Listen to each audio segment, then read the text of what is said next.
नमस्कार दोस्तों, छॉलीवुड की अपकमिंग फिल्म झन जावे परदेस कहानी हमारे गांव के 21 मार्च 2025 को बड़े पर्दे पर रिलीज होने जा रही है। इस फिल्म को लेकर दर्शकों में खासा उत्साह देखा जा रहा है। फिल्म में मुख्य अभिनेता के रूप में अजय पटेल है, जो पहली बार हीरो की भूमिका में नजर आने वाले हैं। अजय पटेल अब तक छत्तीसगढ़ी, भोजपुरी और वेब सीरीज में एक खूंखार दमदार विलेन के रूप में अपनी अलग पहचान बना चुके हैं। पहली बार वे मुख्य अभिनेता के रूप में दिखाई देने वाले हैं। फैंस उनके इस नए अवतार को देखने के लिए बेहद उत्सुक है। इस फिल्म में मुख्य कलाकार के रूप में अजय पटेल, ऋतु विश्वकर्मा, आराध्या सिन्हा, आकाश डहरिया और संतोष तिवारी नजर आने वाले हैं। इसके अलावा इस फिल्म में और भी सह कलाकार है जिसकी अभी तक खुलासा नहीं हुआ है, जो अपनी अपनी अदाकारी से फिल्म को और भी खास बनाने वाले हैं। फिल्म के गीत संगीत पर अच्छा खासा ध्यान दिया गया है। इस फिल्म में छॉलीवुड के जाने माने गायक एवं गायिकाओं ने अपनी मधुर आवाज दी है, जिसमें विवेक शर्मा, कंचन जोशी, मोनिका वर्मा, अनुराग शर्मा, दुर्गेश साहू, रोशन वैष्णव और अनुपमा मिश्रा जैसे सिंगर्स के आवाज का जादू चलेगा। झन जावे परदेस में अजय पटेल पहली बार हीरो की भूमिका में डेब्यू करने जा रहे हैं। उनकी दमदार विलेन वाली छवि सभी ने देखी है, लेकिन उन्हें इस नई भूमिका में देखना उनके प्रशंसकों के लिए एक खास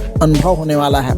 बताया जा रहा है कि इस फिल्म के लिए उन्होंने काफ़ी मेहनत की है। अब देखना दिलचस्प होगा कि उसकी मेहनत कितनी रंग लाती है। झन जावे परदेस जिस तरह से फिल्म का टाइटल है, ऐसा अनुमान लगाया जा रहा है कि फिल्म की कहानी गांव की मिट्टी से जुड़ी है। फिलहाल इस फिल्म की स्टोरी को लेकर अभी तक कुछ कहा नहीं जा सकता। इस फिल्म के निर्देशक और कहानीकार रतन कुमार ने इस फिल्म को बनाने के लिए कोई कसर नहीं छोड़ी है, जो उनके काम में झलकती है। अब तो दर्शकों को फिल्म के रिलीज होने का इंतजार है। यह फिल्म 21 मार्च 2025 को छत्तीसगढ़ के सभी सिनेमाघर में रिलीज होने वाली है। तो कौन कौन यहाँ मूवी सिनेमाघर में देखने के लिए जाओगे, कमेंट करके जरूर बताइएगा। तो उम्मीद करता हूँ छोटी सी वीडियो आप लोगों को अच्छी लगी होगी तो अपने दोस्तों के साथ शेयर करना बिल्कुल मत भूलिएगा। मिलते हैं ऐसे कुछ नए वीडियो के साथ, तब तक के लिए अपना ख्याल रखिए। जय हिंद, जय भारत, जय छत्तीसगढ़।